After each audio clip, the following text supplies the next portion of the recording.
ZEPHINA CHARLERY, and I'm from Sitting Prettie Academy, and I watch Black Ice TV 7.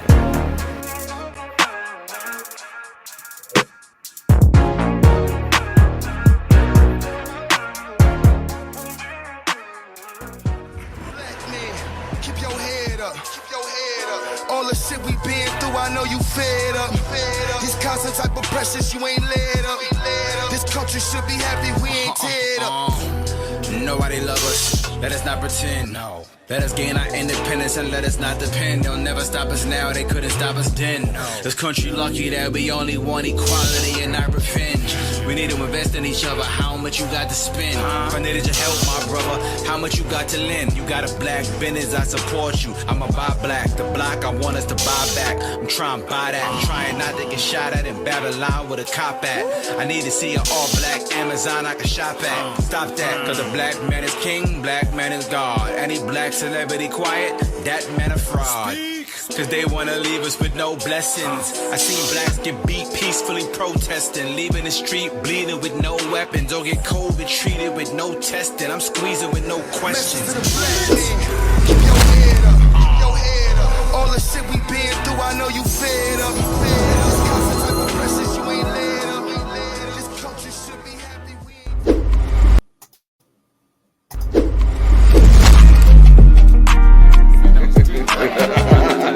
I think that's enough things for me. I think in this time, I think that's all young people really need, because I do think we have the tools in us. I've always said, and I don't believe that Peter Jones and Dragons Den turned me into an entrepreneur overnight.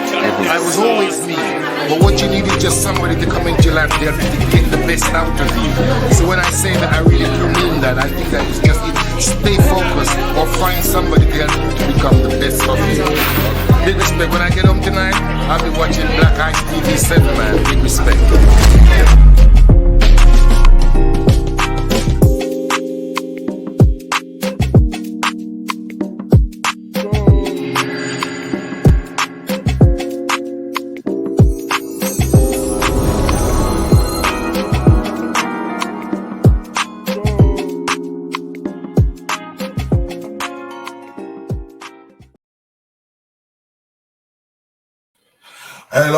Hello, family. This is Terry Riggs, Mr. Riggs in the house. Sorry for the little bit of the technical problems.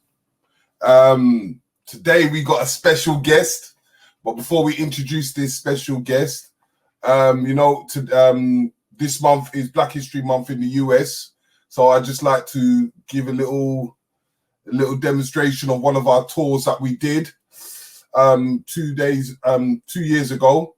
So let me see if I can get it up and then give you a quick play. Much stuff. Even at his worst time, he even had a newspaper. He still was doing business at his worst period. We are complaining to just find a job. Thank you. They're waiting on others to be able to repair it. And this is what I was saying about even in the form of a museum, and we're complaining about the schools, museums and what's not. We need to create our own, and for us to be able to create in our own, it goes back to the economical system.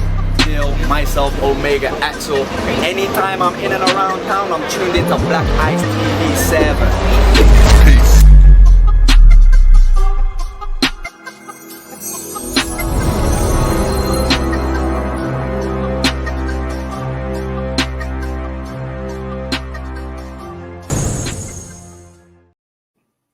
Yeah, that's Terry Riggs, as I do tours around London and the UK and in Europe. I do a lot of Black History tours. They call me the UK tour guide to the rest of the world.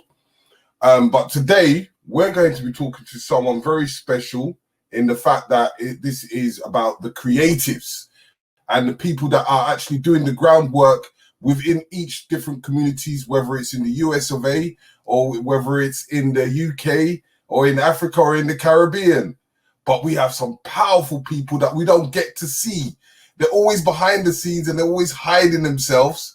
But you know what? They put in that work. So talking to the creatives is about highlighting and putting most of these people into the forefront to show you what they do and what they're about. So before I begin, I'm going to introduce this beautiful lady. As you know, it's all about the beauty business. So, welcome, ZEPHINA. Please introduce yourself to the local community. Hi, Mr. Bings. How are you? How is everyone? Hope everyone is well and staying safe. Everyone. Yes, nice it's to not see about you, me. Mr. Riggs. It's about how you and what have you been up to? Because you know what? Everybody wants to know what you're about. Because this is the person that's been hiding behind the wardrobe and making everyone else do the work. So we want to know everything about the person that's doing the graft. So you know what, ZEPHINA, I'm going to allow you to give us a little introduction of who you are and what you're about. Okay, so my name's ZEPHINA, and people call me Zeph for short. And I run a training school which is predominantly based around hair and beauty. We have over the years broadened what we offer. We now work with young people in Peru, so the ones that don't get into mainstream school, some that are not in school at all. So we now deliver beauty or hair, but also functional skills, English and maths. We now also offer customer service. I've also divulged into doing something called the Erasmus group, where I send people abroad to different parts of the world so they can learn or work more in their industry, and they can get to know how other cultures perform and work in that industry. All expenses paid, so we do get very full very quickly because people are like, oh, it's a free holiday. But actually, it's always about business, and that works exceedingly well. So that means you can put me in your suitcase and take me along. Yeah, if you can fit. So but you know what? I know what, interesting. we don't want to talk about what you've just spoken a lot of what you do for others. But Yeah. we want to go into the nitty-gritty of when you grew up yourself. And I want to go as far as, I always say to people, as far as going back to the age of 15. And what was you like when you was 15 years old? Because that is kind of the prime part of where your creativity has begun. So I was what a was you doing? tomboy. I was a tomboy at 15. I had a BMX relay burner. I wanted to be a vet. We had a farm at the back of our house where we used to live, and I used to go there after school because I wanted to be a vet. And it didn't take me long to realize I didn't actually want to be a vet when I had to start mucking out in the pig pens. Then I changed, and then I decided that I wanted to work with young people at quite a young age. So I went from, beating up boys, not liking boys very much, to then liking boys a lot, to then wanting to be a vet, and then, then turning into doing social work. So I started off working with people and communicating with people through working with social services. And then I did my degree in criminology and criminal justice, which was awesome. And then I went into fostering, and then lo and behold, I went into marketing and beauty. Yeah, so I turned my hand to many different types of job opportunities at the time. That's quite interesting, because I want you see, where does this connection, because you're in beauty and the beauty business at that age, there must have been something that's surfacing, because from a tomboy to becoming a teenager to becoming a young woman, there's a transition, and that our parents have much of an influence. Okay, so I want to know, where does it roughly come in? Yeah, the influence would have been, which I forgot to mention, is that my mum, everyone knows her as Zena, for those that know her, she's like my sidekick. My mum's like my ride or die. And my mum is a hairdresser. and she actually teaches within the prisons, but she also now works alongside me. So my mum started off, I grew up going into hair salons. Before she had her own hair salon, she used to work for a company called Aquarius, for those that know it, in Finsbury Park. And I used to, at the age of 5 and 6, be given loads of sweets, and I used to sit there and munch and watch TV while she used to be downstairs working away. And so I think my love, I'd never wanted to be a hairdresser. I hated it, not interested. But I think the love for being around people and beautifying oneself came naturally. Just, I think, because my mum's a hairdresser. So I think she was the one that actually started all this. Okay, so if you wasn't really into the hairdressing, I presume that behind the scenes you got a taste for business. When did you when did you start to create some form of your first business to able to manifest it into its true reality? Because you've got your mum that does the hairdressing. You said you didn't really like it, but you had to deal with it because it's part of a woman's criteria. But where did your creativity actually come into combining the two, the business and the actual beauty? I went back to university and did a course in marketing, a BA honours in marketing. And during my journey there, I had gone back to do my beauty course because I wanted to be able to offer something to my colleagues at university, because I found that when we began our semesters, we all looked good. And then halfway through and near the end, everybody was unrecognizable. Their hair was torn up, skin was looking bad, nails was mashed up. So I decided that I was actually going to do beauty so that I could offer it to people that was in and around university. So I was doing my beauty in the evening and I was doing my marketing degree in the day. And I worked in between that doing mobile beauty. And then while I was at university, an opportunity came up where we had to come up with a business opportunity that could possibly work. I then came up with a beauty hub for people to come into the University of East London and actually have treatments done, just very small treatments, but enough to make them look and feel good whilst they're studying. ZEPHINA, I'm just gonna put you on a hold for a second, because if I'm right, you've done a slight jump, because there was one part of beauty that you was doing, and and using your business mindset, you was able to kind of find a certain way, and this was very long time when you was helping someone do marketing. But you was creating something in forms of the beauty, in forms of hair products. Yes. See, I've done so much stuff, I've actually forgotten what I was doing. I was like, what is it I was doing again?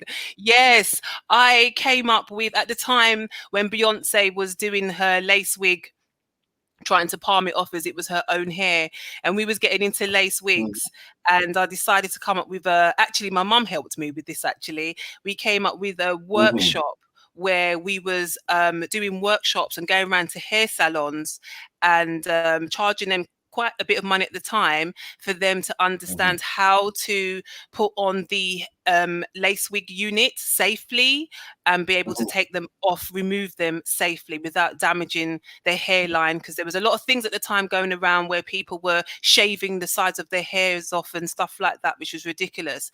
So we went in like a force to be reckoned with and started to put these groups together, which was really successful. And from that, I started to sell hair and like lace wefts and stuff like that for weave. And I'd go into salons and say to them, right, you're going to buy a certain amount of weave from me. You're going to pay a small minimum amount for it. And then at the end of the month, when you've done a lot of weaves, you're going to give me this such and such a balance, which worked wonderfully well. So I came up with a product line, named it, branded it, sewed it for a little while in some Asian hair shops that were happy to take it on board. And yeah, I did that for quite a while, and that was a really good money spinner. And I was doing at the time as well, because of that, a lot of sponsors. So I was working with a lot of people, and I was sponsoring Miss Black Britain, I think, at one time, and I think at one point in time I did something with yourselves, and we did the Obama inauguration, which was a biggie, and that was awesome. We met a lot of celebrities on that night, so that was really, really, really productive. Yeah, and we done that was probably where before going to university, my raw creative flair actually started. Okay, just for 1 second, family out there, if you have any questions, please put some your questions into the chat room as soon as you're listening and hearing what's going on. And at the same time, we have over 20 people in the house, and do press that like button, that big tick up there with the big thumbs up. You know, we want to get the numbers up, so please press that now, because we've only got 3 likes, and you know there is 22 people in the house. So it's not equivalent, but yes, if you have any questions, please ask your questions in the comment section in the chat room, and we will answer your questions. Okay, so in the facts of doing that and doing the hair, was you still kind of observing your mother's business on how it worked, or was you already removing and having your ideas? Because before you left that side of things and go into the academy, what was the procedures what was your transition from there to actually creating your own business? Yeah, I think I was taking on my own kind of strategies and kind of learning as I went along. And while I was doing my marketing degree at a university somewhere in London, they've got something called a business hub, and you know, there I took a lot of my strategies, put it in place, and kind of worked out how I was going to work this and what I wanted to do. So I realized that I wanted to do a training school. I started off with a nail bar. I actually forced the university to give me a section in their university so I could do the nail bar. So I actually did that, and I started the nail bar. But I found that that was a bit too hot and cold, and I needed something that people would value a bit more, and I could make more money quicker in a shorter space of time, so to speak. So basically, I decided that I was going to offer awarded body qualifications. And I just went and found out how that kind of works, what I'd have to do. In between that, I was doing extra studying because, you know, to deliver these courses, because they're awarded bodies, you have to be able to be qualified up to a certain standard. So I was just finding out, asking my mum also what I'd need, because she's been an assessor for many years. And she was like, no, you need to do your assessors. So I went and found and did that. So I did my assessors, then I did my IQA, internal quality assurance qualification. And it's funny because within this field, when I finished my level 3 beauty therapy, I thought I'd made it. I thought I didn't have to do any more studying. I thought, that's it, I can move on and do what I need to do. And I was absolutely wrong.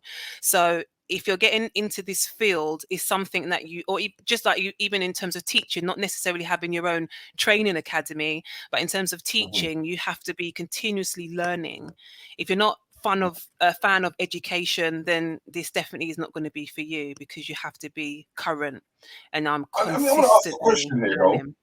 I'm going to ask a question here, ZEPHINA, is the fact that a lot of people will say that going into university is a struggle, not just because you're going to go and learn something, but at the same time, the struggle is that you have to live your life, and people want to know, how did you? Because one thing you didn't mention, at the time of your struggles, you had 2 children. Yeah. At the time, I am a mom. They want to know, how did you juggle work, education, children, and maintaining your home? Because that's a creativity on its own.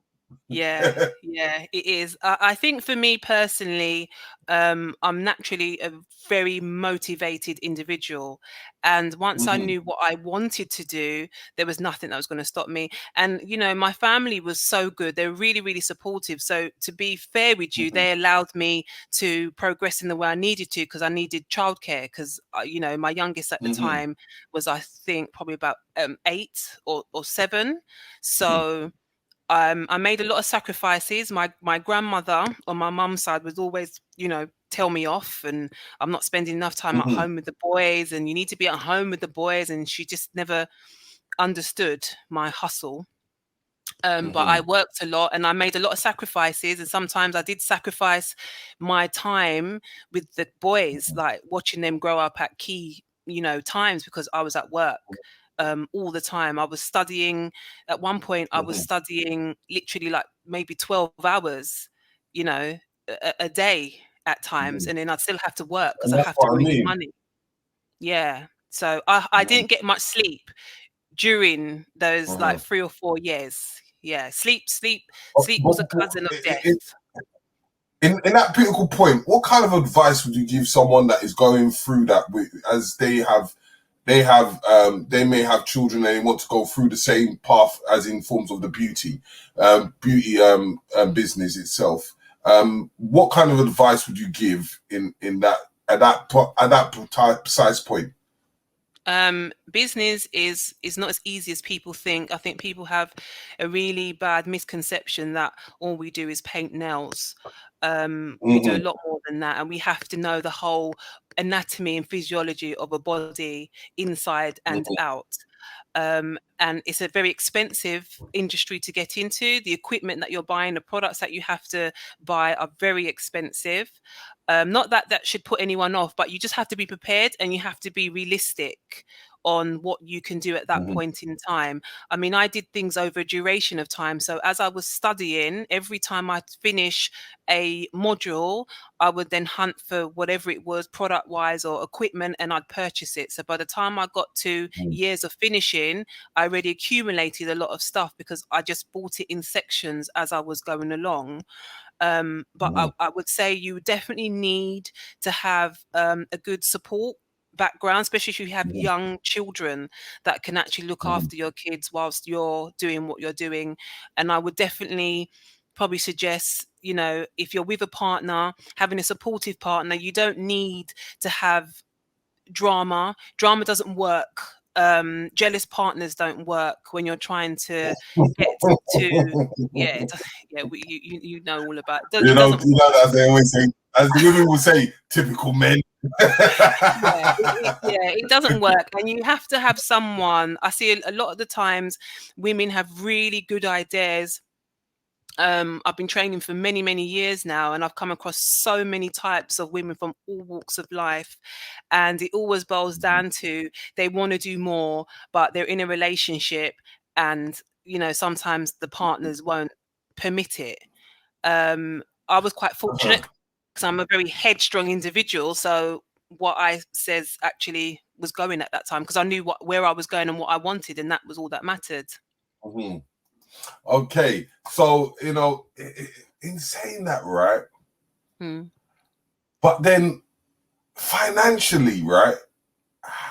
I understand that you're going to go for these courses, but financially, how would you prepare yourself? Because sometimes, you know, if you're short of money, and okay, some people have families and whatsoever, but some women out there just don't have the financial backup, but need to go through these things. And the power that you kind of shown me is that one thing I always say to people, especially a lot of women, is that it's only the circle is only you and your children.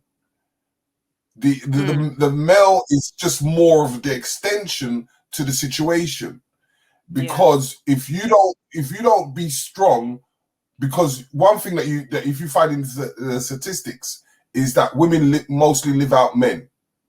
Yeah. So what you will find is that women have to know how to create their own circle and their own bondage within their own family. Because what we do in Black Eye TV, one thing we always advocate is black family first. So we have to create that family and make that family strong.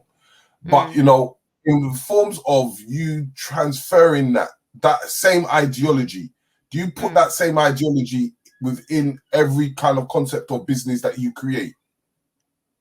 No. No. And the reason why, you know, I just say it as it is, and it would be nice. It would be really nice to have all this black family thing and we're all together and kumbaya. But unfortunately, some of our black partners, you know, previous partners or whatever that we walk with, sometimes rather than supporting us, they're in competition with us.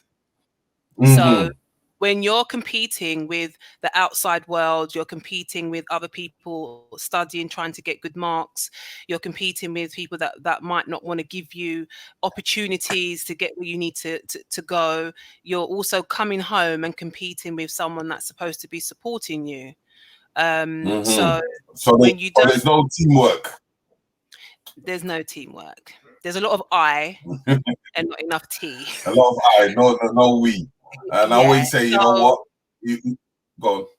Yeah, so I find that because of that, either women don't move to their full potential because they don't want to ruffle too many feathers, and they think about the children first before themselves, and sometimes they just think, well, you know, I can do it at a later date, maybe, or, you know, it's just a dream. That's, you know, I wanted to really do it, but I don't know. And then they live vicariously through their children sometimes, you know.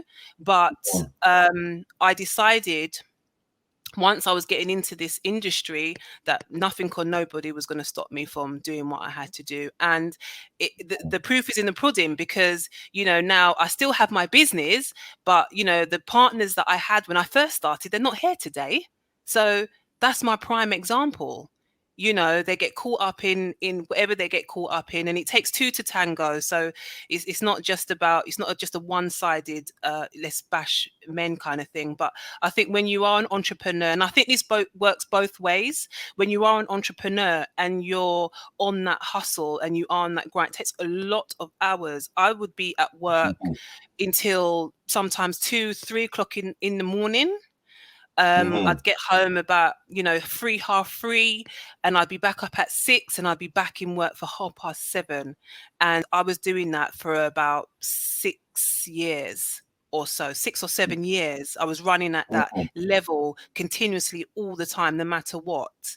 And I had partners at the time that would become very insecure about what I was doing, and why are you at work till late, and, you know, what are you doing? And if at the time I was doing a lot of networking meetings as well, because that's really good to network with other, you know, like-minded people that are into business, and that became an issue, you know, because I was out, and this can be a problem, and I've seen it slow down so many women. It's unreal, you know, because I'm in industry, so women don't finish their courses when they're with me.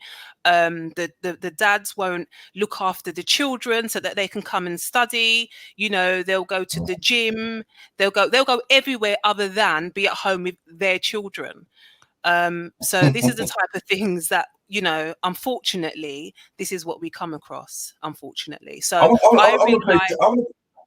ZEPHINA, 1 minute. I'm going to play devil's advocate here. Go on. Why do you think the males are like that, in your perspective? You'll have to ask their mum, sweets. I have no idea. And you know something? I've got to a point where I don't actually really care. Because I'm not a shrink. I'm not a psychologist. I'm not here to overanalyze you. We're here to work as a team. We're here to be a partner. My grandmother always used to tell me 2 hand clappings is always better than 1. Yeah. So if I win, you win. It's very simple. If you win, I win. And this is why we're meant to be working as a team. But unfortunately, sometimes that doesn't quite happen. Why? I don't know. I have no idea. But would you find out that the reason being is that you are your own team, in that you have a background of foundation, because I've heard mum and I've heard grandma, and it's like it's a pass down of understanding how to maintain the family itself and how to be etiquette in your business ways.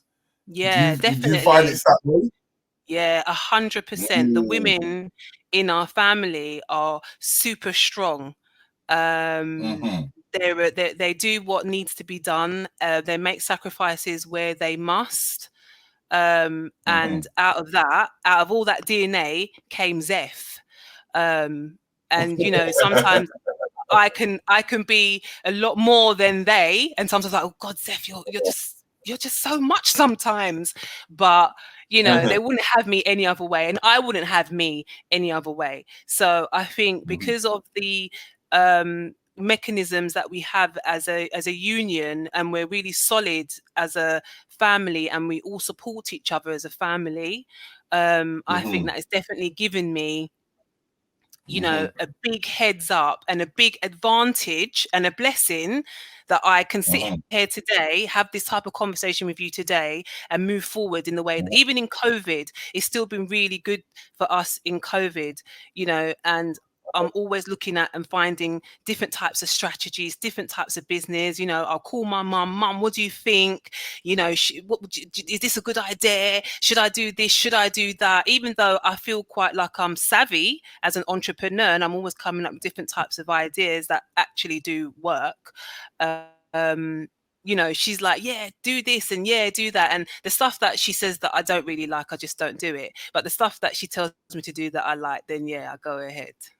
Okay, so let's go to the seed of the flower, because you know, something that has already been formed has to begin with a seed. Now you've got to the aspects of going to the colleges, going to the universities, studying and studying and studying. Yeah. What made you even think of creating that form of establishment in the first place? I think when I was...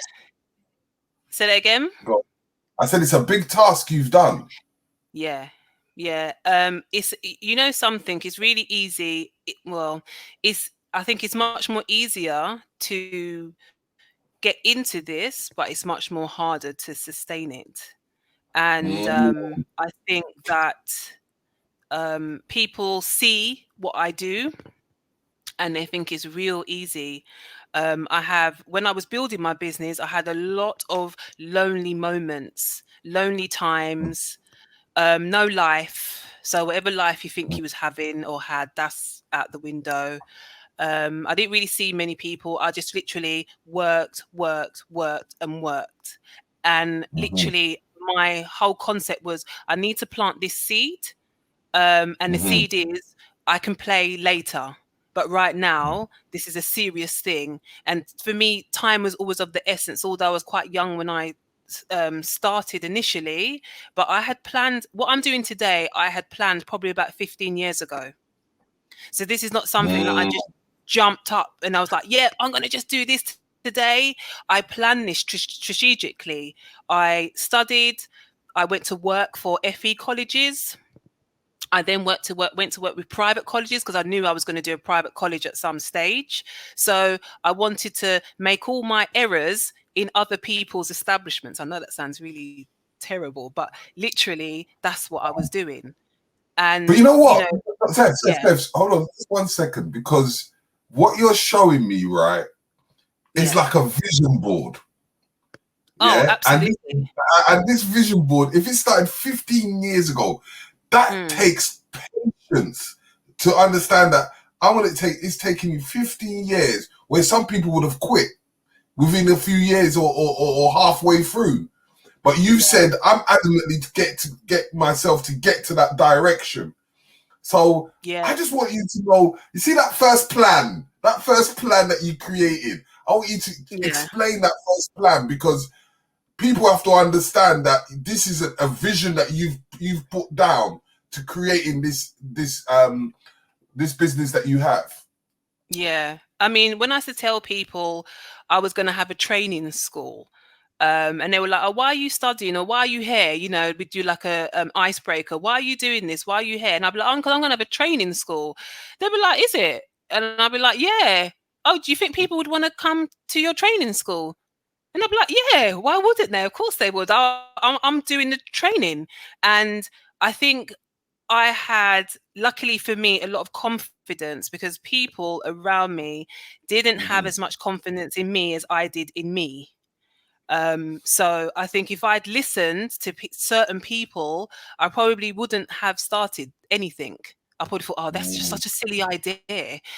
I best part that and not bother with that. But I was like, no, actually, that's what I'm doing. And you may even come there and want to learn something from me.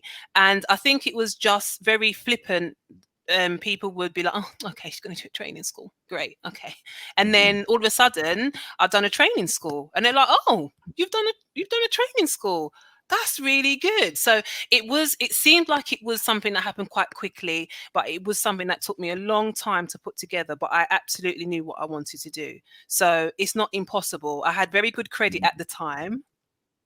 And that helped a lot when you're in business. Having good credit is really, really important when you're first starting out in business. And having a business plan, although it's really boring and tedious, but why I don't need to do that is really important.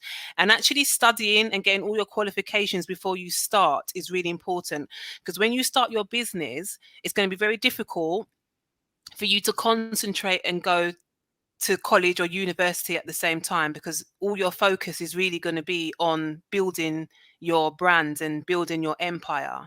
And I had many hats. I was doing marketing, I was doing sales, I was teaching, I was doing all the resources, I was doing admin, I was buying the products and stocks. You have to really want it, because that's a like we already discussed, it's a long time to be in business for that length of time and keep up with that level. And people would have normally quitted probably already. Yeah, because you know what, as I always speak to the youngers, and we've got an academy, we've got called Manhood Academy and Womanhood Academy, and what I tend to find is when they speak to these young ones is that they always talk about, yeah, I want to be a footballer and I want to able to play football. But and I always say to them, but why don't you try to be like a football manager or a football club owner? But you see, most of our children today don't look at that aspect. They just look at the work side of things. And when you're explaining that you was going for the top of the branch, you weren't going for anything less within them 15 years. So in like what you was doing, did you put this down as in the form of your business plan and chopped it up and said, I'm going to do 5 years here, I'm going to do 2 years here, I'm going to do this or do that, or you just freelance all the way through? I did freelance all the way through, but I was still strategic in my freelancing, because I knew that I had to make sufficient money, because I knew that when I was going to open up my business, you know, I'm a new business. I've got no accounts to show anyone to get any funding from anywhere. I'd have to rely on private clients basically to keep me afloat and going. So I worked literally 7 days a week, working and teaching at different environments and places. Literally, they were like, they loved me, because when no one wanted to teach on a Sunday, I'd be there teaching on the Sunday, you know, and Saturday and stuff like that. And God bless my auntie Jennifer. Every Saturday she'd cook. That's my dad's sister. She would cook for me every Saturday, and I'd literally eat and flake out on her sofa. Just I couldn't even move because I was so exhausted, and I'd get up and do the same thing. But I knew that I had to save a certain amount of money for when I was ready to go it alone. I was able to do that, because that's how a lot of businesses crash, because they start a business, they've got no extra surplus funds. They don't know what's going to happen. They don't know how much money they're going to make. You can project all you like. When you see that money going into your bank account, that's the real deal. So I worked through every penny, every day, every hour I possibly could, and saved up enough money so I was comfortable to start my business. but I knew that I didn't want to be just a beautician. I worked as a beautician, so I did every job. I worked in every job to know what I wanted to do, and I looked at every salary band to see if that's going to be able to sustain me with a lifestyle that me on my own, not no man, not my family, but me on my own can actually sustain and run my household and my children with. And if I knew that weren't going to happen, I'd work there for a little bit, then I'd move on to something else. So I did swap. ZEPHINA, you know what some men would say? They'll say, "This is a nice day. I'm off in a mile," but they don't know how kind and soft you are. Well, do you know what? It was unfortunately, now I'm a bit more calmer. But at the time, it was literally all about me. It was all about me and my boys and making sure that they never went without. Although at the time, or reflecting back now, you know, they needed time with me, which I now can do with my youngest son, because I'm now in a different position, so I can get to enjoy him now and still enjoy my business. So time was an essence that I missed out. But when they wanted the PlayStations and they wanted the brand newest of everything, they got it. They got more than two parents working together. Okay. Yeah. So now, in the fact of creating this business and this school, what was it based? What was the foundation of this thing built up on? Because you know, some people say, okay, we're going to start from nails and then we're going to do this. But how did you begin to structure your academy, but the business before the academy? Because people want to know how you structured it. Yeah, well, what I did is I started off with the nail bar, because when I was at the university and they gave me a location there to start my you know, being an entrepreneur, the room was so small I wasn't able to do anything else. I was like, right, what can I do that would work in this size space? So I did the nail bar. Then when I decided that actually training was the way forward, because I wouldn't have to rely, because even though I had the nail bar, I was still teaching in another location because I've still got money to make. So I had girls working for me. I got some girls that were working for me. Some of them were really good and friends with me today, and some of them were absolute nightmares, and I'd never get anyone to employ them ever again. Yeah. But this was a learning curve for me, because I've never been a boss like that. And I had to learn how to manage people while still trying to run a professional business. So I was still working. And then what I realized is that I needed to get the awarded body in so I could offer more. But they only offer you more based upon the space that you have. And the space was too small, which means I would have only been able to offer me doing nails. So I speeched the people in the university. That was my strategy. And I said to them, I need to use a bigger room because I've got something to do, a conference room. Can I do that? And they said, yeah, of course. And they handed me the key. And then I got all the beds, everything out, put it in the other room, pretended that I had like all this massive space. And then the awarded body came down and they was like, yeah, this is fantastic. This is like a lot of space. This is great. Not knowing I only had this small, tiny room. And they was like, yeah, we can give you the awarding for you to do loads of other stuff. And I was like, great. So I got that. I achieved that. So I was really, you know, happy about that. And then from that, I thought I need to move now to bigger space, because now I have my opportunities have now expanded. I can now offer a lot more services and courses because I've been given extra, you know, awarded qualifications. So by accident, nothing happens by accident. But someone called me and I wanted to move into Chinkford area, and someone called me and said, oh, there's a fruit and veg shop in Chinkford. They can't run it. It's been open for 4 weeks. Do you want it? So I was like, oh my gosh, yeah. Went and had a look. It was perfect for the space. I mean, we've kind of outgrown it now as we speak, but it will do. But it's a decent size. It does what it needs to do. And from having that extra awarded body qualification, I was able to expand, and we've never looked back. So you do have to be super creative. You have to tell a little bit of white lies to get what you want, and you do have to be very strategic. Sorry, it's the truth. You have to be strategic to get what you need, and then once you've got it, everything's cool. That's, as you have to understand, the English language is made up of grammar, logic, and rhetoric. Yeah, absolutely. So 100%. it's how you say it is what it is. So indirectly, it's not really a lie. It's just saying as it is. Yeah, But we yeah. just So the opportunities. So as you began to expand, what did you, as you said, you had a small little room. What did you start to bring into that to creating the school itself? What was the next step?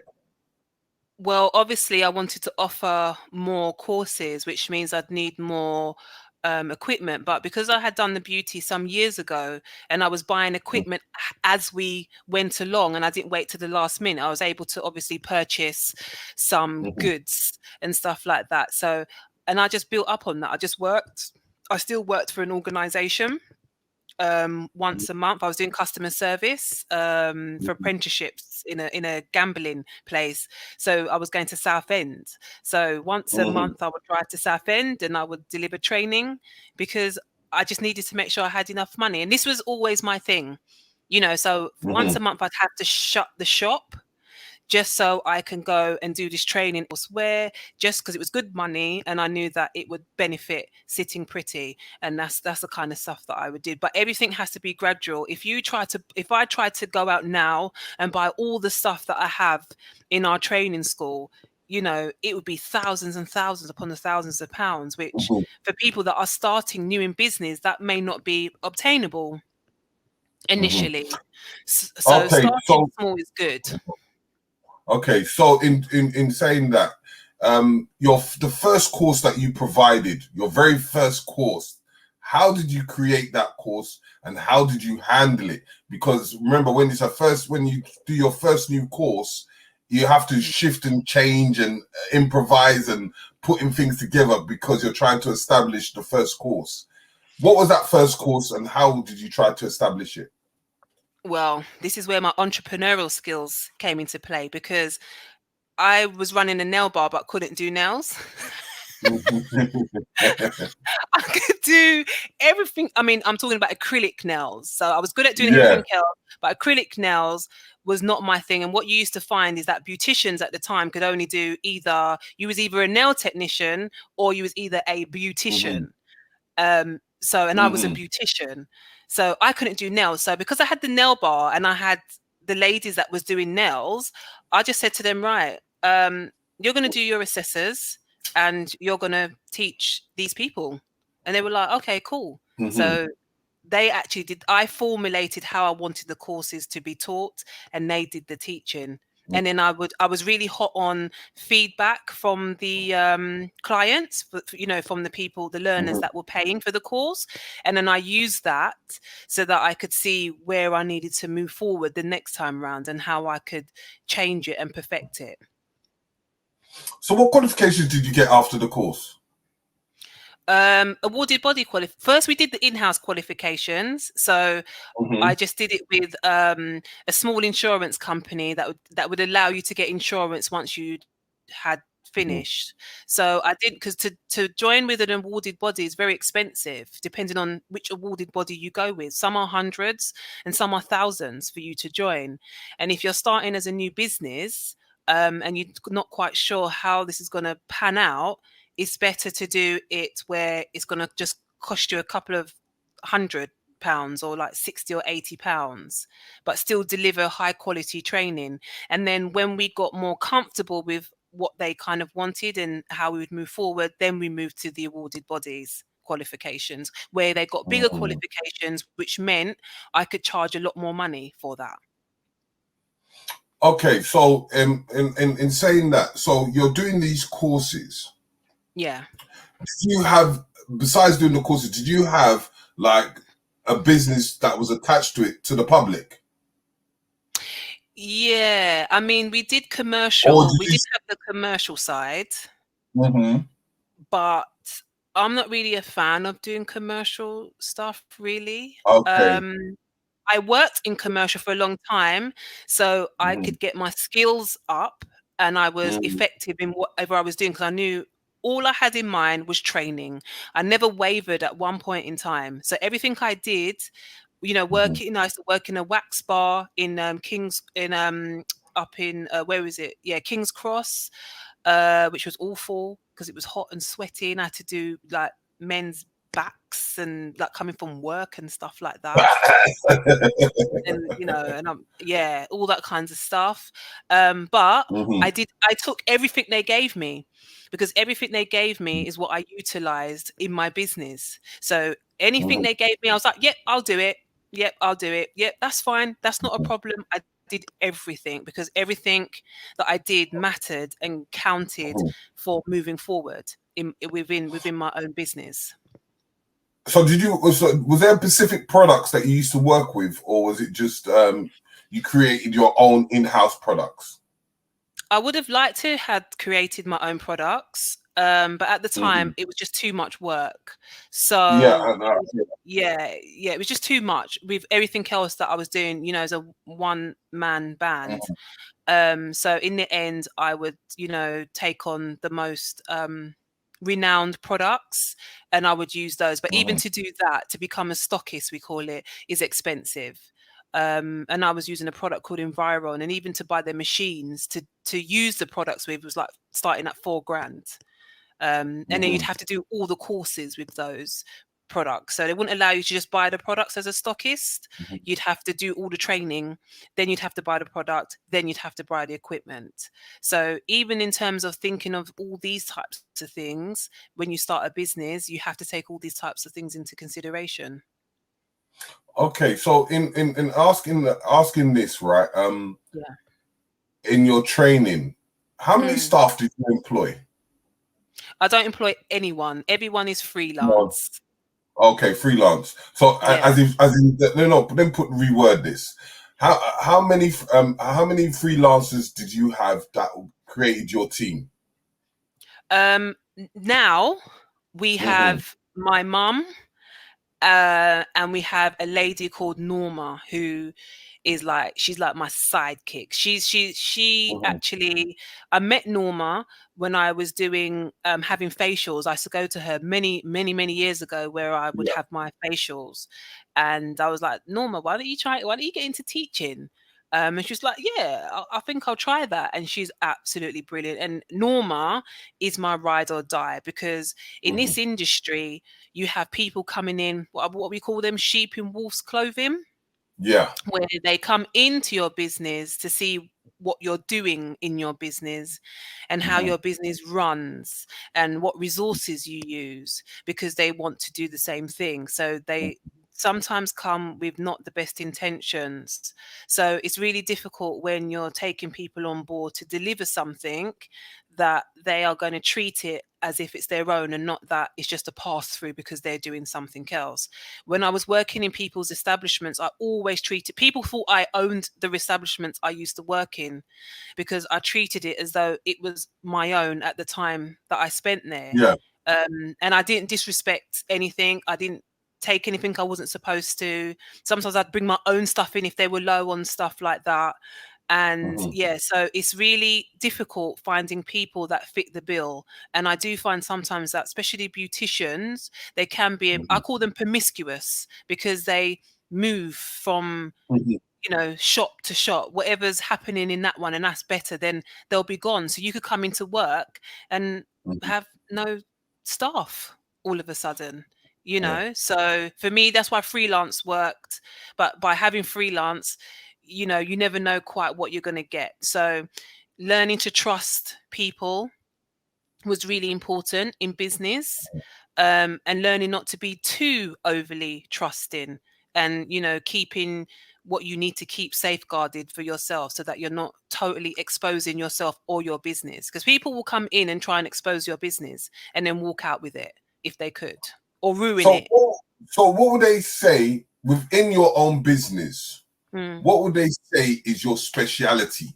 Because that's your little corner. That's my speciality. That this is what I do, and everything else falls into place. Yeah, our USP is that we work very family orientated. and we work quite tight netted. So when I worked, and what I mean by that is when I worked in FE colleges, a lot of the girls that were on training would fall through the net if they weren't caught in time, or they weren't coming in, or they were struggling with the course, or they had boundaries to learning which prevented them from coming in, maybe childcare or finances, whatever. You just wouldn't see them again. And that would be the end of that. But with us, no one goes undiagnosed. We're able to work very closely with individuals. So we've managed somehow to create a very secure and safe environment.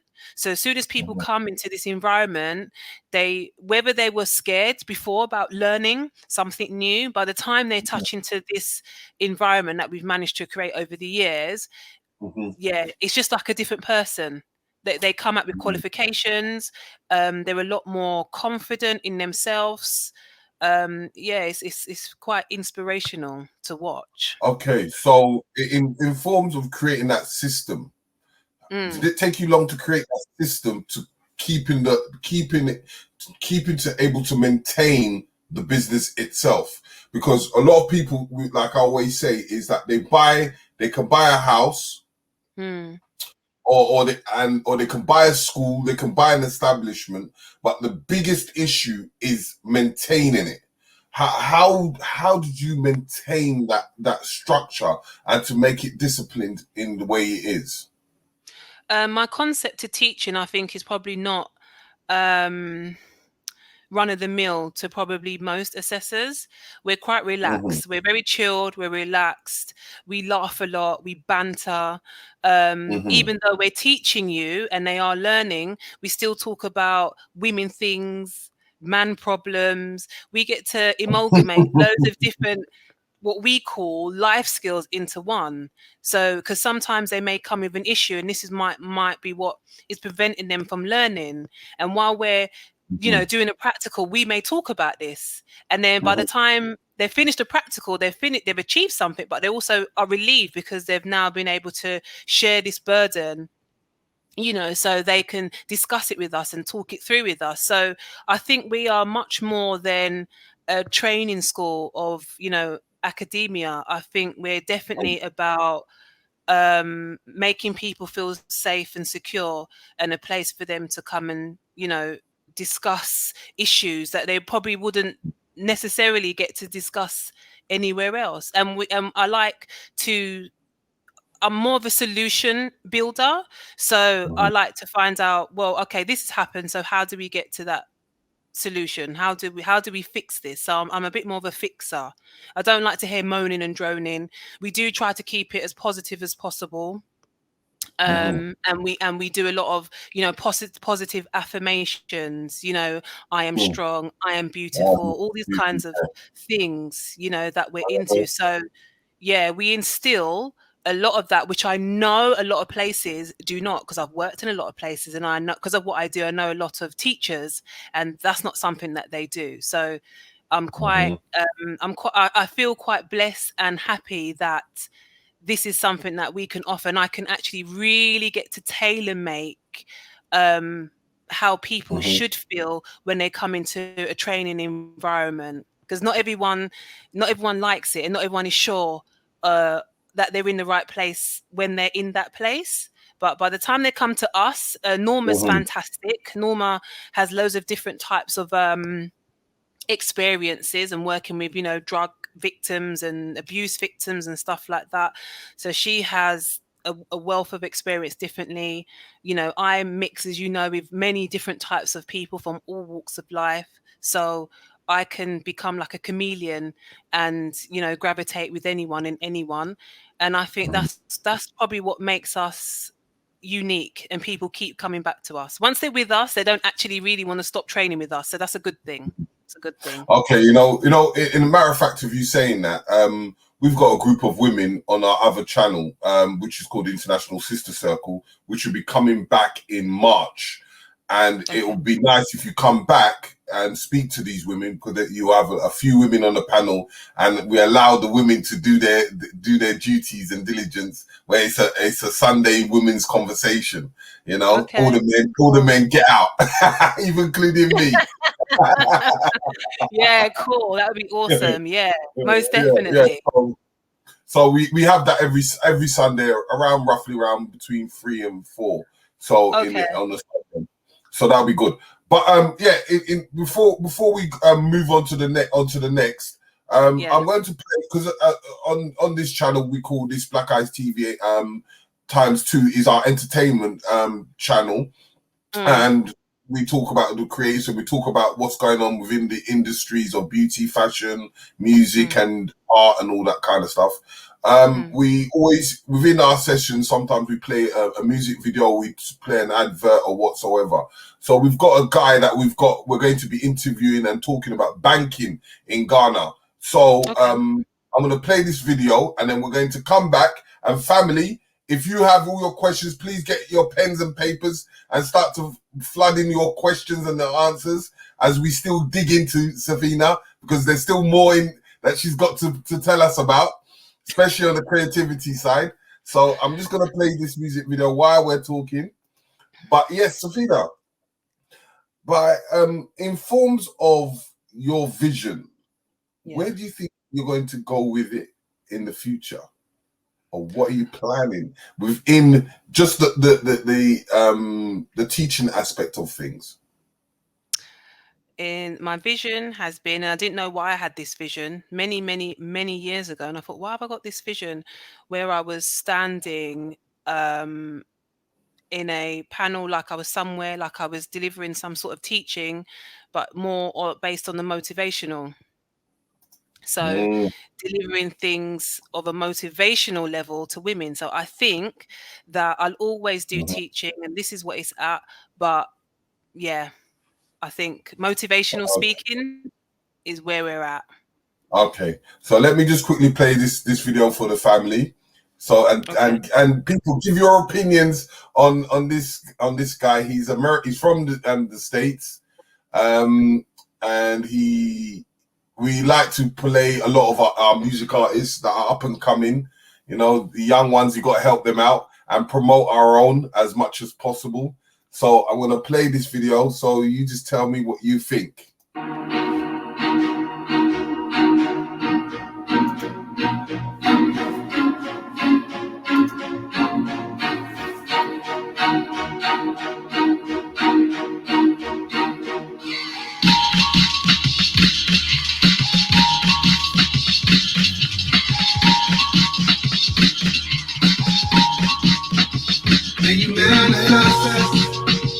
Every heart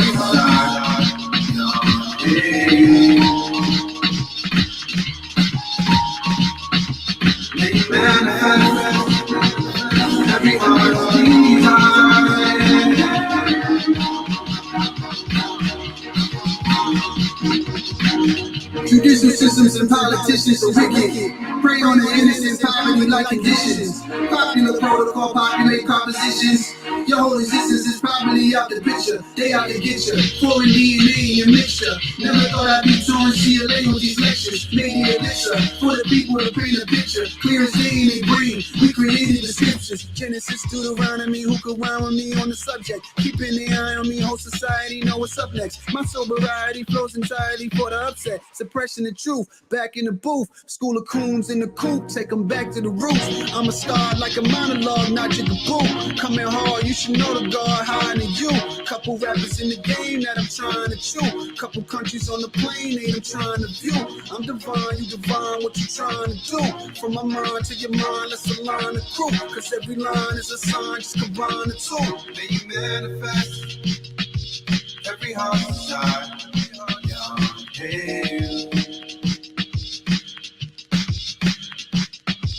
May you manifest every heart's desire.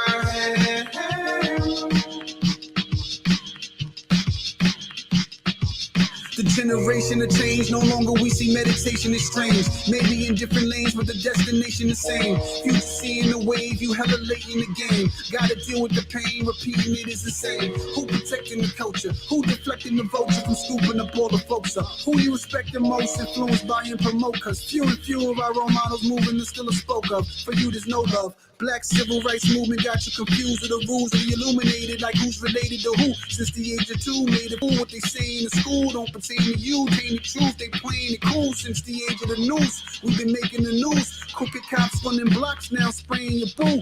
When the semi-on the Glock now aiming at you. When it pops bullets, you not gonna be able to chew.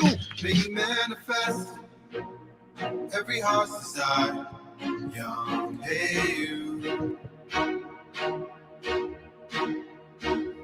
May you manifest every heart's desire. Hey, hey, you.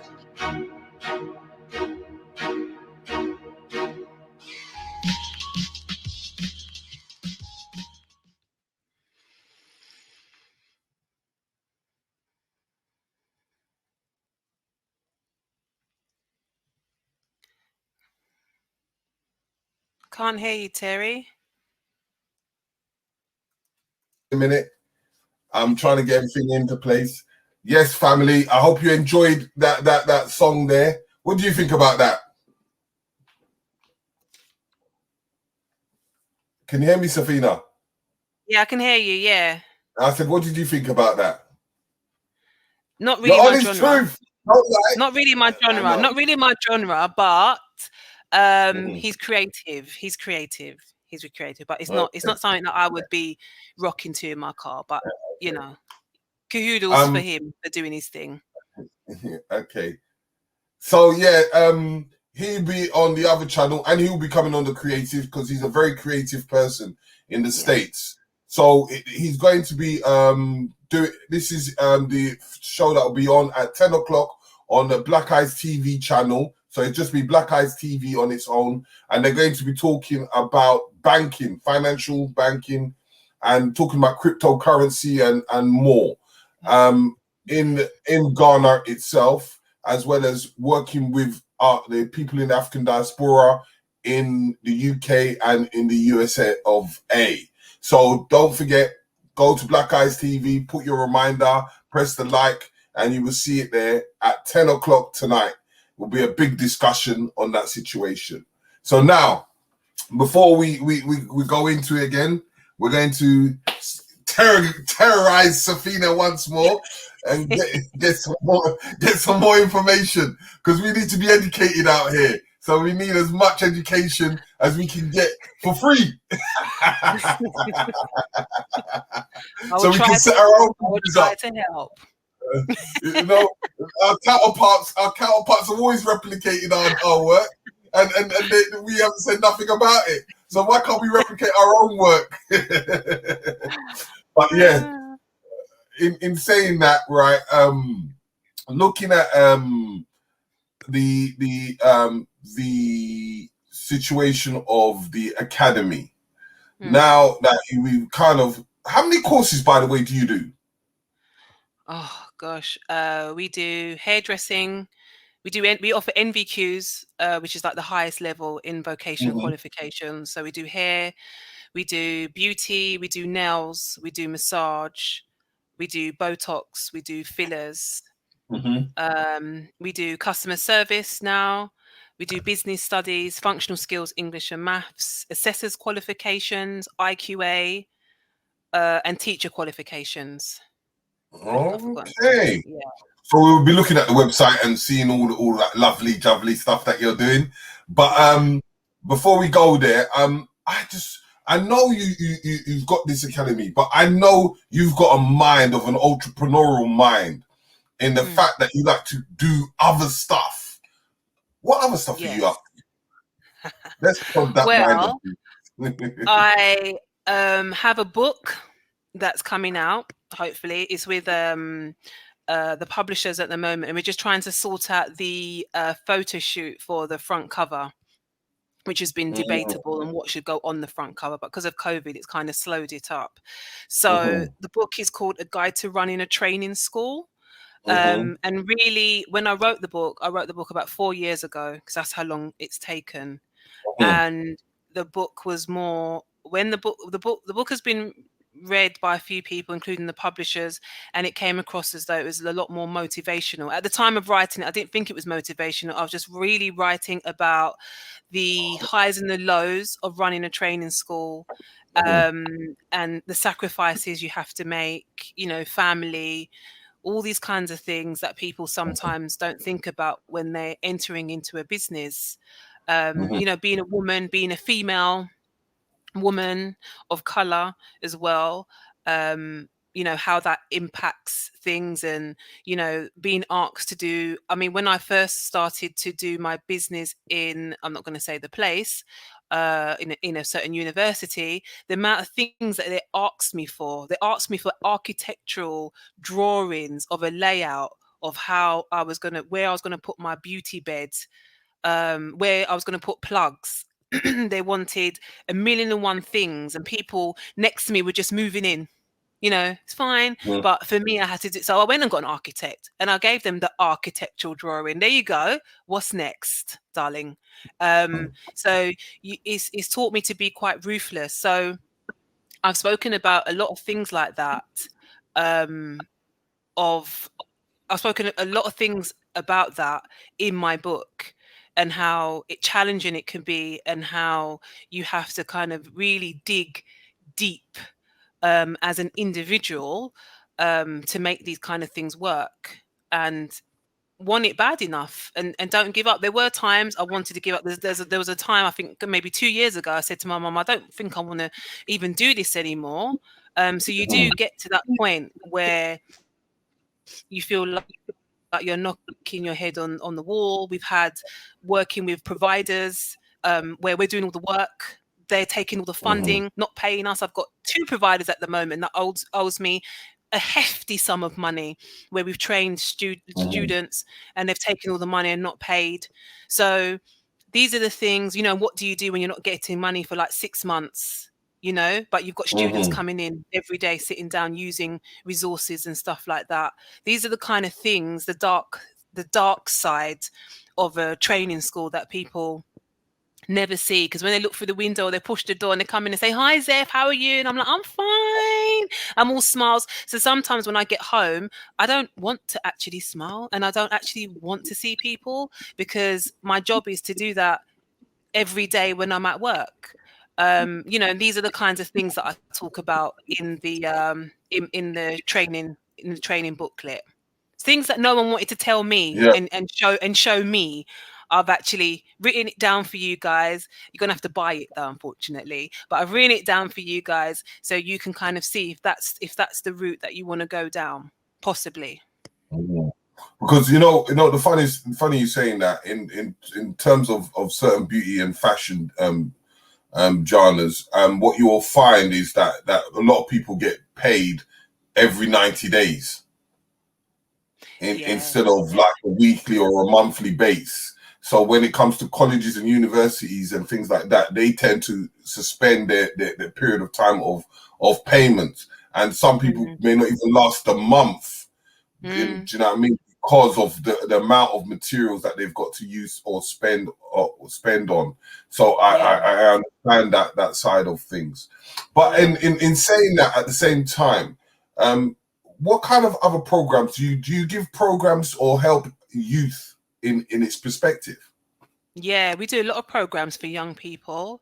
We do programs between the ages of 16 and 18, where they can come and do either hair or beauty or barbering, and we encompass that with functional skills and business studies. So we're kind of giving them a whole, even if they don't want to do beauty when they leave, at least they already have their functional skills in English, because a lot of in English and maths, because a lot of the young people that go through this system come out with literally 0 qualifications.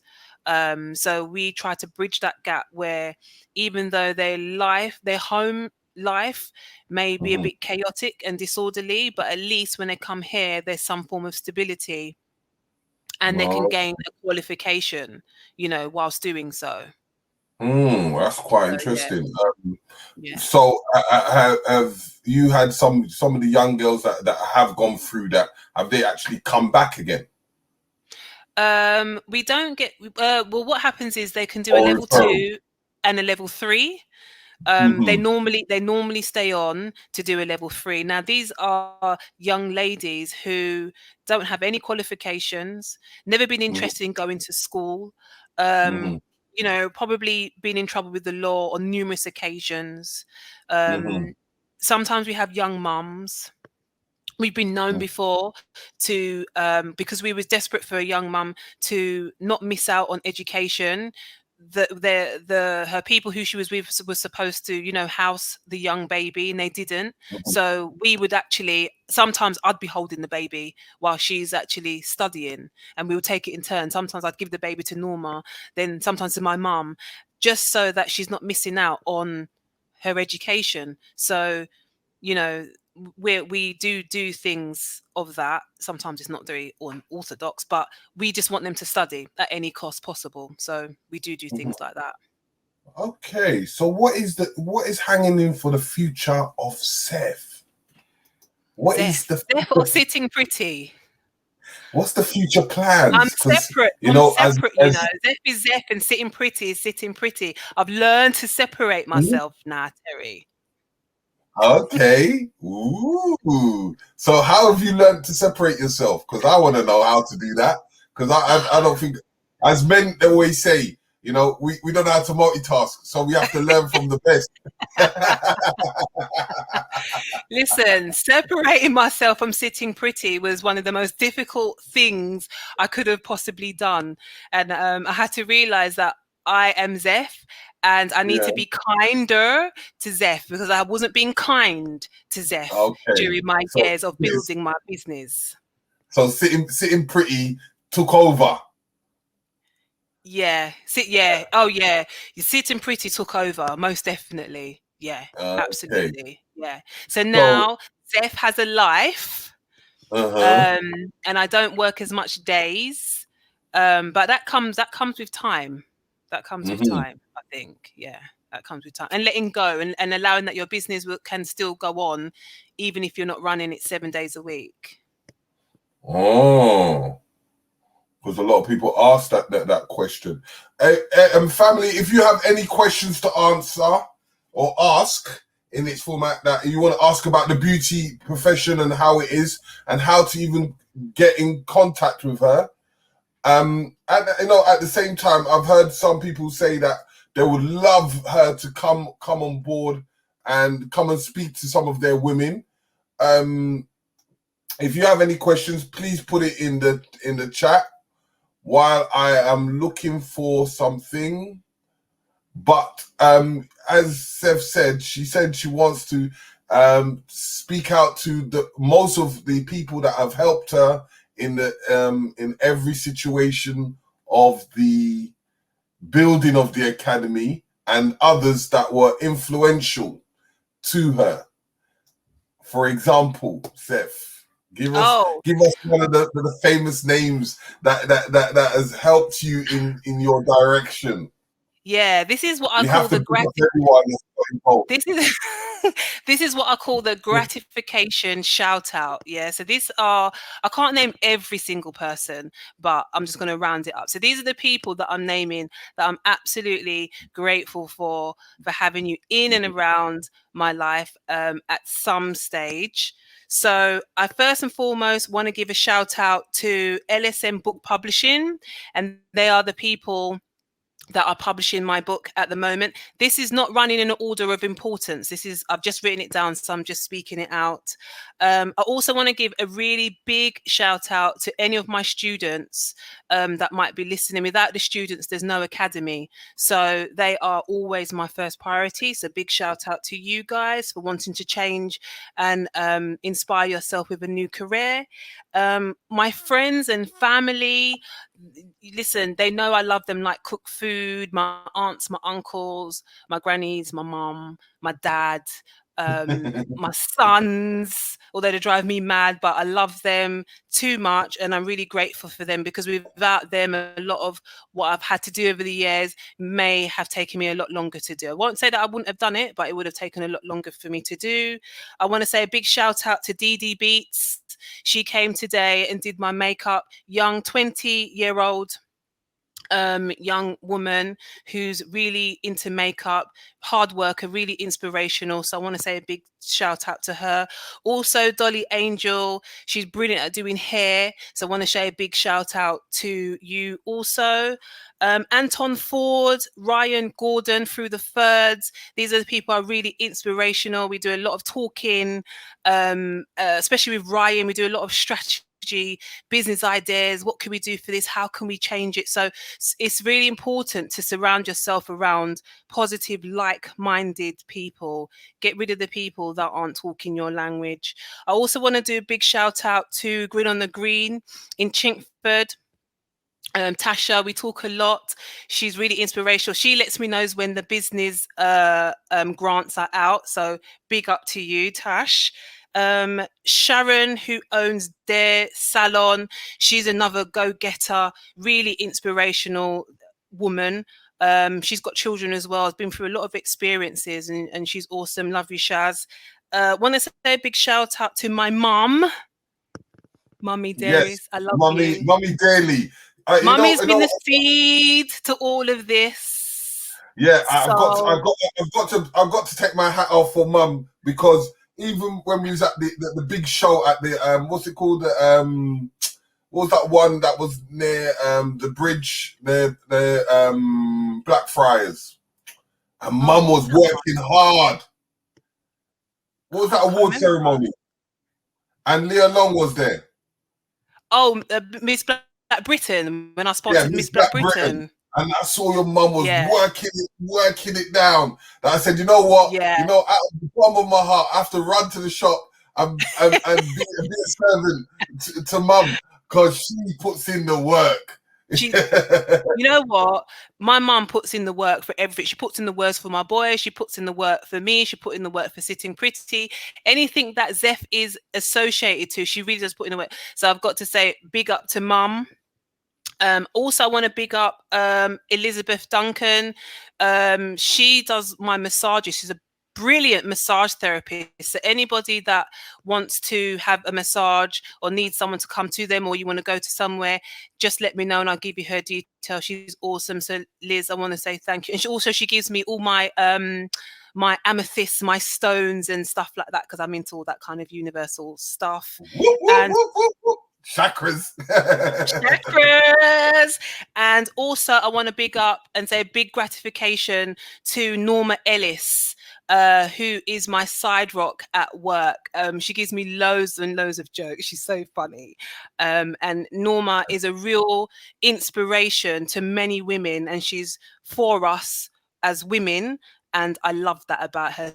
So Norma, I want to say big up. And one more person I want to say shout out to, my homegirl. She's my ride or die, Diana Francis, really brilliant hairdresser. I love you. Thank you for your support, guys. I just want to say thank you, and to you, Mr. Riggs, Terry. But before we go, we've got time. We've got a bit more time. I know, but when I'm going, I'm just going. I don't want to say thanks and all that to everybody, so I'm saying all my thanks now.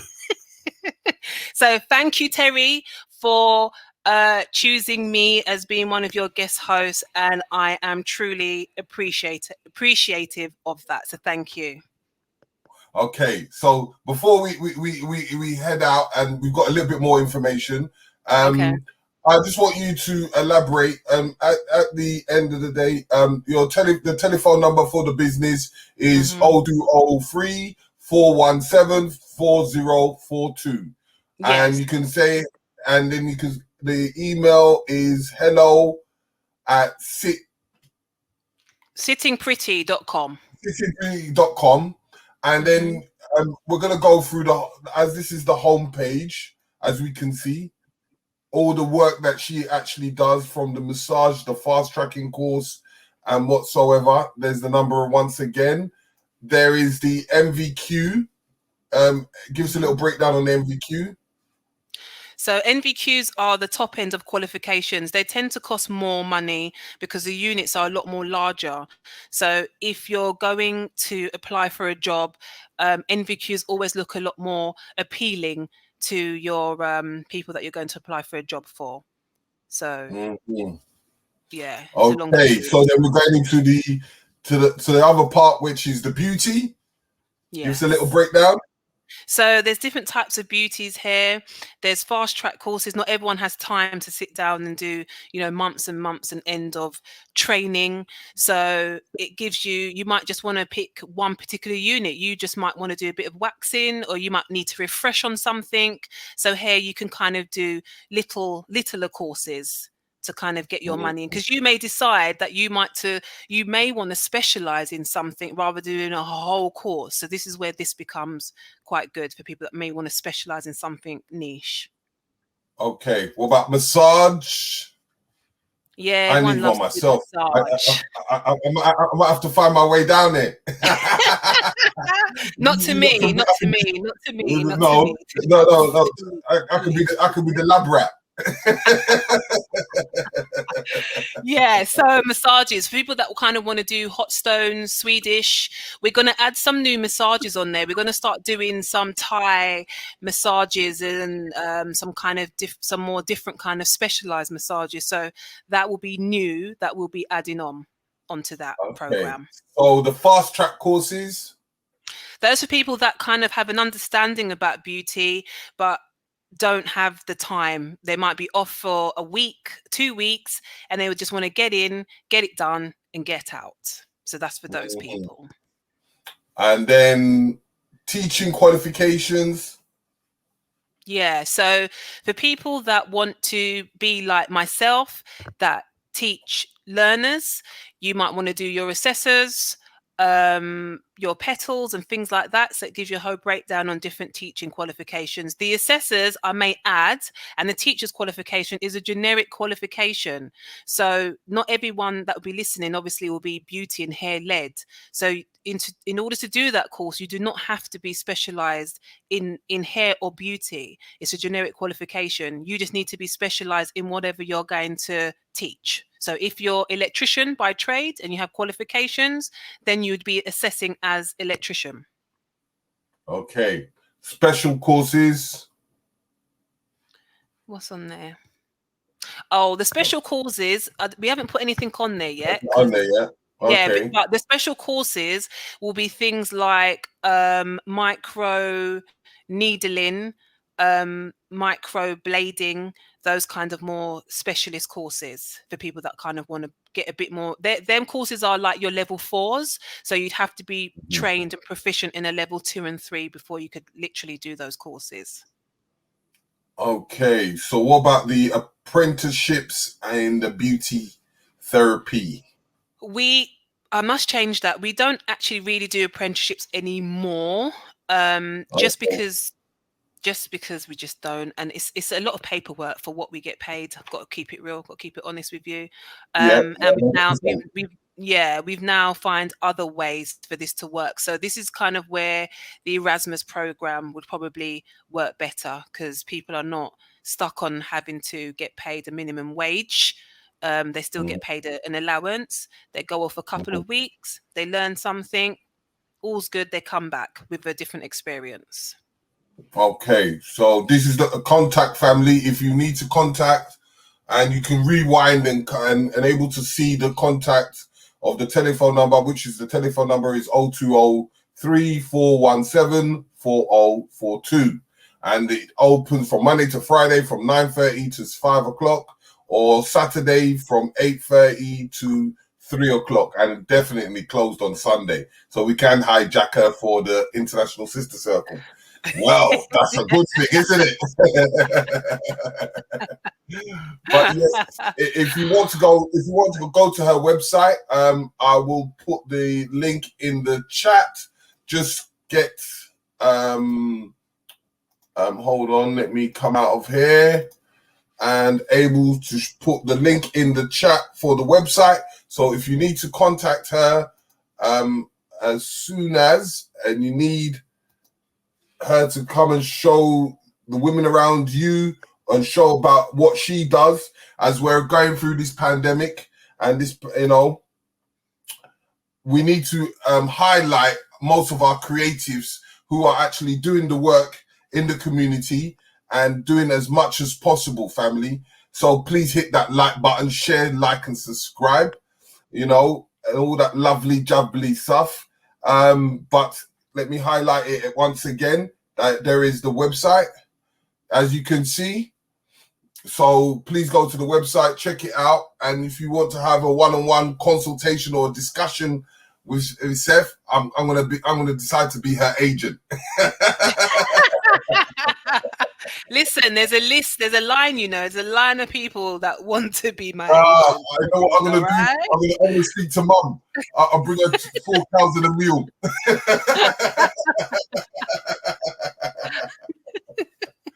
Yeah. So if you need to, but if there is before I'm gonna say, let me play this advert, because we've got a show that we've started for every Tuesday at 9 o'clock on the main channel. I will play the video for you so you can see what the discussion is going to be, which is called The True Talk.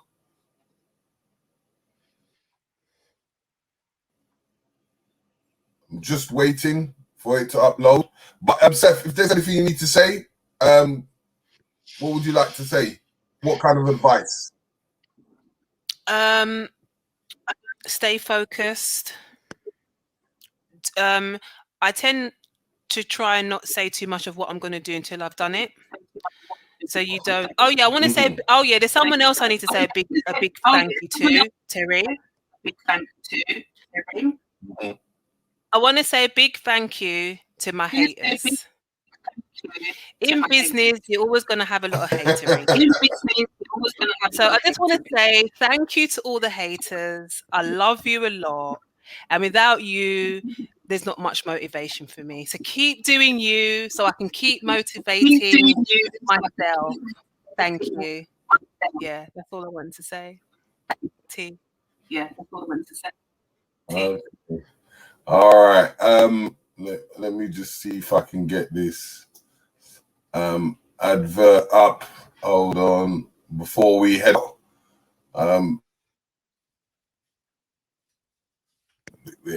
Oh gosh, it keeps on sticking. Hold on. What does that mean? You're not meant to play it? Is that what that means? Hold on. It's been very difficult, but it's working. It's working a bit. I just got to let it settle in. You know, these new technologies these days, they're always giving problems. And give it one more try. I'm gonna give it one more try to see if it works. If it doesn't, they'll see me on the other side. Hold on, let's see if it comes up.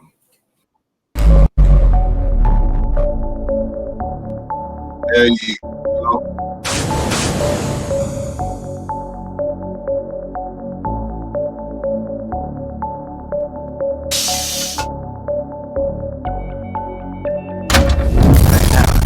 Even in 2021, there was something like all toilet tissues and toiletries in colleges and HBCUs. Out there making things happen as opposed to a specific organization, because most of the organizations that I see, they're kind of playing it safe.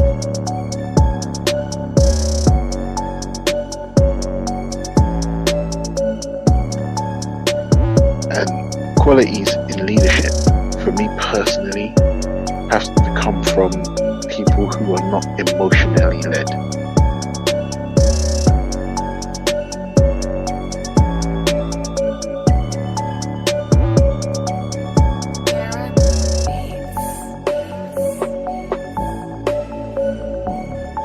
The repairing process, you know, because we are traumatized. Yeah.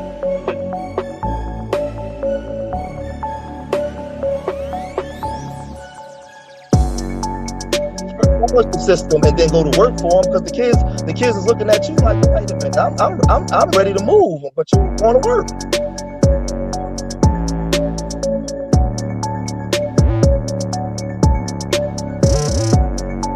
grammar, the input, the knowledge, then we uncover more. That we need to get back to our natural state, which is black family first. You understand?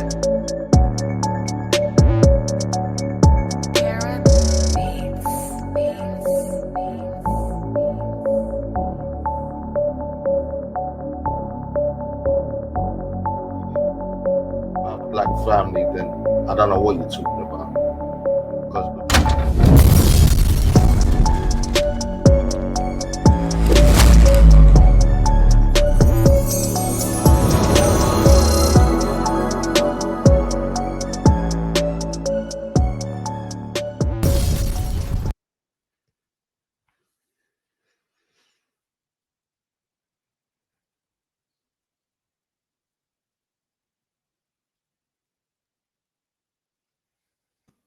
Family, yes, that'll be for this Tuesday, so don't miss it at 9 o'clock. Okay, hold on. Yeah, I just want to address something quickly, Terry. Yeah. Someone messaged on my WhatsApp, why did I mention about haters? So a lot of that was being jovial. But on a real note, there's a lot of people out there that will befriend you, smile with you, you know, try and offer you advice, and actually they can't stand you. They don't like you. They won't support anything to do with your business. And I think as you grow in this industry, not just in what I'm doing, but in business in general, you have to learn to be what I call have the third eye. So not everyone you can welcome with open arms, but you have to be like professional about it. And not everyone you should let into your sanctuary. So you have to be in business, you have to take the good and you have to take the bad. People that do not like you will pretend to like you, and then they'll slander you to other people. You know, they'll make derogatory references. So for those people, you don't react by making threats and stuff. You can gather the information and know, and just use that, turn that into a positive and move forward. Because these are the types, as you're doing, and I know that I must be doing something good when when people have a lot of negative things to say, and people will, and people do, and you have to be prepared for that. And I think my mum taught me a thing where you have to learn to be really professional and not take everything people say and do to the point where you're going to want to punch them in the face, because that's not how we act when we're in business. So you have to use the negative things that people say or wish and do about you and transfer it and use it for good. So that's why I'm mentioning about haters, because they can have a lot of impact in your business. And this is something as an entrepreneur that I have witnessed and come across. And I'm talking about doing business with my own kind of people, black women. You'd be amazed with the amount of things that I've come across when you're working with other, you know, black people or black women in business. Is a serious thing, and at sometimes if you're not careful and you don't keep your eye on the ball, they will try to take your business down. So the reason why I mention haters is because I've learned to rise above it.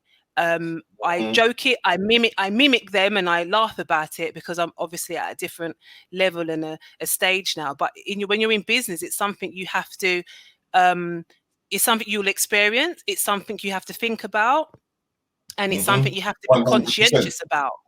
You know, you can't be in business and think it's all, you know, sandy white beaches and clear crystal blue water. That's not being realistic. And I think when you're in business, you have to be realistic about why people are doing what they're doing and how that affects you and your business. When I don't get paid, that affects my business, it affects my home, it affects my children, you know, it affects a lot of stuff. So what I am saying is, don't be naive about people that don't like you.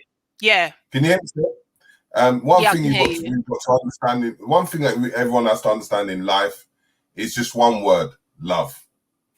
Yeah. And once you understand what love is about, then you understand that it doesn't matter what anything anyone does or whatever they want to feel to do, it's always move in that format of love and keep it moving.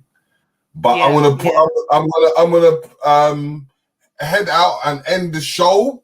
And it was thank you for coming on board, Madam Zeph, showing your thank you, my darling, the Iron Lady, and fans and family and friends and everyone. You know, it's peace, blessings, and you know one thing I always say to everyone in the house. You know what? Spend black, live black, do black, and be yourself. Love thyself. Peace, love love, and love thy neighbor. I think that's enough things because I think in this time, I think that's all young people really need, because I do think we have the tools in us. I've always said, and I don't believe that Prettie Jones and Dragons Den turned me into an entrepreneur overnight. I was always me, but what you need is just somebody to come into your life there to get the best out of you. So when I say that, I really do mean that. I think that it's just stay focused or find somebody there to become the best of you. Big respect. When I get home tonight, I'll be watching BLACKICETV7, man. Big respect. And I'm from Sitting Prettie Academy, and I watch Black Eyes TV.